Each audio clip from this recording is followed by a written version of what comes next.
Tracking down Pokemon can be tough. You're at the mercy of your location and sometimes your favorites just won't appear near you.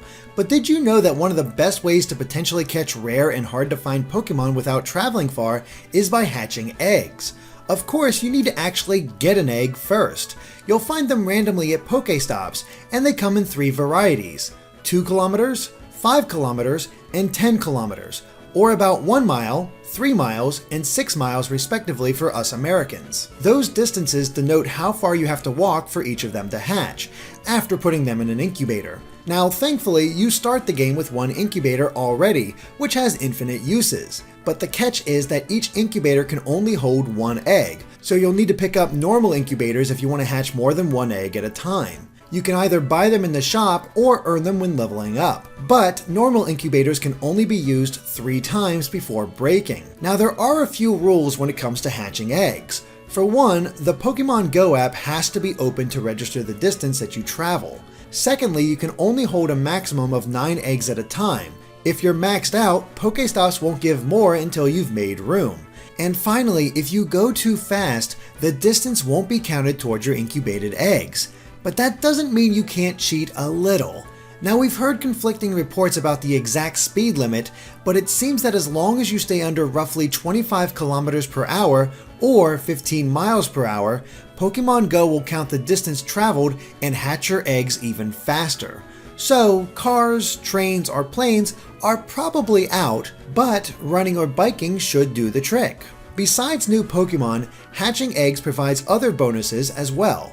Players earn 1000 XP for simply hatching the egg, and an additional 500 XP if it's a new Pokemon. You'll also receive Stardust and that Pokemon's candy.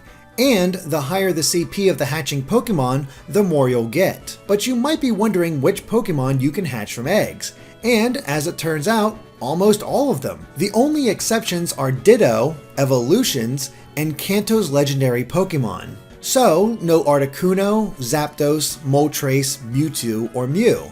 So that's a lot of Pokemon, and as it turns out, they're divided amongst the 3 egg distance ranges, providing you with at least some idea of what might hatch from each egg. And thanks to SarahB.net, we have the full list.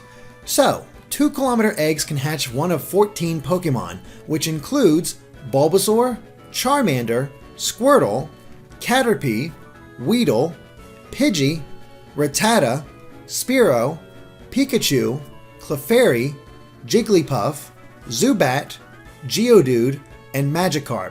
Next, 5 kilometer eggs can hatch one of 43 Pokemon, including Ekans, Sandshrew, Nidoran Female, Nidoran Male, Vulpix, Oddish, Paras, Venonat, Diglett, Meowth, Psyduck, Mankey, Growlithe, Poliwag, Abra, Machop, Bellsprout, Tentacool, Ponyta, Slowpoke, Magnemite, Farfetch'd, Doduo, Seal, Grimer, Shelter, Ghastly, Drowsy, Krabby, Voltorb, Execute, Cubone, Lickitung, Coughing, Rhyhorn, Tangela, Kangaskhan, Horsey, Goldeen, Staryu, Mr. Mime, Tauros, and Porygon. And finally, 10 kilometer eggs can hatch one of 16 Pokemon that include Onix, Hitmonlee, Hitmonchan, Chansey, Scyther, Jynx, Electabuzz, Magmar, Pinsir, Lapras, Eevee, Ammonite, Kabuto, Aerodactyl, Snorlax, and Dratini. We hope this excellent guide goes over easy and helps you quickly find new and different Pokemon to fill out your Pokédex. If you have any egg hatching tips of your own, let us know in the comments. Thanks for